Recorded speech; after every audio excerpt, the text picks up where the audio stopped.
how to redeem Uber Eats gift card. So what you want to do is just load up the Uber Eats app, and once you have the app open, we will click on account found in the bottom right corner. From here you will see an option, and we will just want to choose wallet here at the top.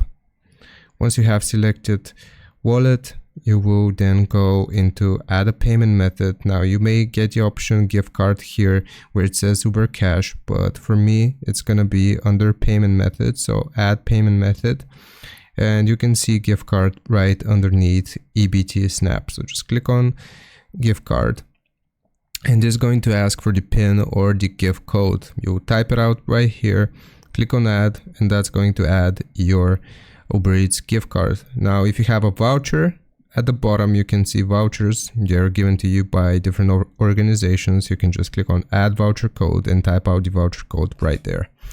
Hope this helps. Leave a like and sub, and I'll see you next time.